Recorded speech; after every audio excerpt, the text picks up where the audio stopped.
I want to come down here and talk a little bit about energy with my colleagues in the Senate today. And part of the reason why is that, as you know, Mr. President, others knows, the President of the United States has declared an energy emergency, and he did it on the day he was inaugurated here in the Capitol, on a day when he had lots of comments about the fact that God had saved him so that he would be there to be inaugurated, that this is going to be the greatest moment in American history, and that we had an energy emergency because there was an insufficient production of oil and fossil fuels. And as anybody who reads the newspaper in America knows, and there may not be anybody left who has access to a paper, but I encourage you to do it. It's a lot better than what you're reading on Twitter these days. The United States has actually produced more oil than we ever have produced in our history. In fact, Mr. President, last year, the Biden administration, we produced more oil than any country in the history of humanity. And the same is true for natural gas. The same is true for LNG exports. The United States produces more oil than any other country in the world. We produce more natural gas than any other country in the world. We are the leading exporter of liquefied natural gas, which, by the way, has been incredibly important recently because we have allowed our allies in Europe to get off the Russian oil that they were on and replace that with liquefied natural gas produced by American citizens, exported by American citizens to break the back of Putin's ability to restrain Europe's participation in the war, because we were able to replace half their energy. I'm so glad that we were able to do that.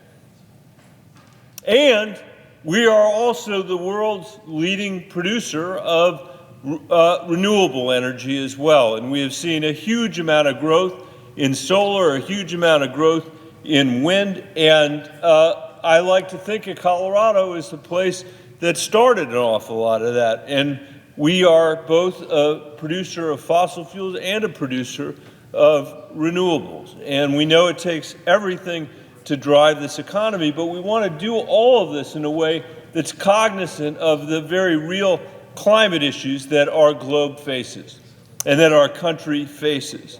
And the good news for the United States is there is no country in the world that is better positioned to lead the transition of our energy economy in this world than the United States of America. We are the wealthiest country in the world. We have the biggest and most abundant supply of fossil fuels and non-fossil fuels. We are less corrupt than almost any country on the face of the planet, and especially less corrupt than economies that are dominated by petrochemicals and by oil and gas around the world. We are the innovators in the world. We have a commitment to the rule of law. All of that puts us in this incredible position to lead. And I believe 30 years from now or so, we're going to be in a place where we're able to say, not just to the American people, but to the world, that we are net zero from a carbon point of view, and that we were able to get there through American technology and through American leadership and American ingenuity and American exports, that we took a strategic approach, that we had a plan that made sense, and that we captured along the way every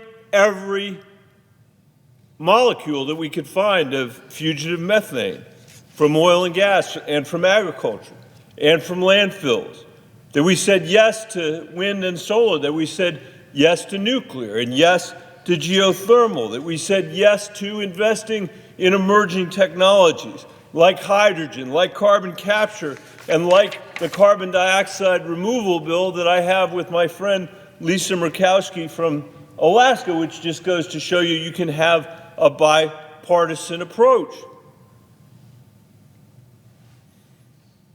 that we can move to a position of real leadership that can help us create an economy again, that America, when it grows for everybody, not just the people at the very top, because we've got good energy jobs that are concerned with the production of oil and gas and the production of all those other forms of energy. And by the way, just on that point, and I'll be brief here, Mr. President, because I know my colleague from Massachusetts wants to speak, on that subject, this Senate is about to get rid of the common sense methane regulations that were passed in the last administration that are based on the work, that fee based on the work that we had done in Colorado, working with industry, as the last administration did, to create certainty, to create predictability, to send a message to the world that we want American gas to be the cleanest gas of any gas in the world.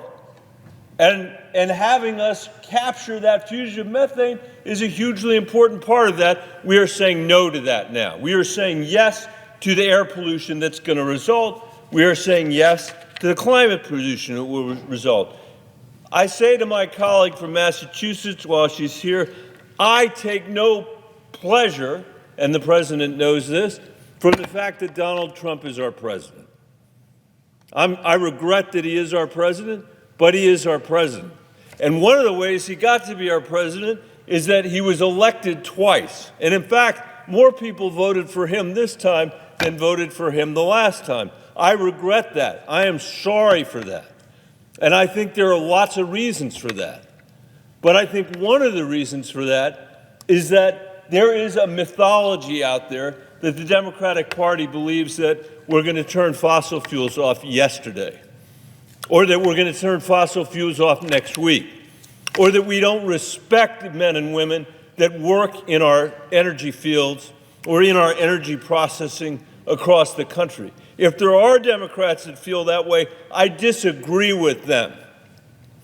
Because the worst thing we could do at this moment, when we have the energy abundance that we have, when we have the economic freedom we have, when we have the lack of corruption that we have, the worst thing we could do is elect a climate denier to be president whose most creative approach to energy was Sarah Palin's shop-worn drill, baby, drill, which is what he announced under the dome of the United States Capitol the day he was inaugurated president, and said completely untruthfully that we were in an energy crisis, when what we have is an energy abundance and no excuse for not leading the rest of the world in making sure that this transition on net zero carbon is accomplished, and that we do it in a way that protects our economy, that we do it in a way that protects our national security, that we do it in a way that recognizes the contribution that people have made for generations in Northwest Colorado and all over our economy to be able to drive this economy forward. And to the extent that the failure is a failure of the Democratic Party to make clear our position, I want to own that failure and that responsibility. It's not Donald Trump's fault that he was elected. He ran, he won. We own some of the fact that he got elected. And I think on this issue, we have not communicated clearly to the American people what we believe. And as a result of that, once again, our children and grandchildren have a climate denier in the White House, even though a majority of the American people believe that climate change is real and that we should be doing something about it. And those of us that are advocates on this side have to be very clear, much clearer. He said poorly and unclearly, but let me say again, have to be much clearer about what we stand for, which is for a transition that makes sense and that science commands, and for the respect of people that are working in the energy industry, no matter what part of the industry they're working in. And the fact that Donald Trump, even when oil is at $73 a barrel at his inauguration, and we're producing more than we've ever produced in the history of mankind from the United States, thinks we're in an energy emergency, or he claims that we are, surprises me not at all. since he said he was going to drive prices down. The price of eggs are so high today as we meet here, you need a mortgage practically to buy a dozen eggs in the United States of America. We can do better than that, and we can do better than his drill, baby, drill energy policy. With that, Mr. President, I yield the floor.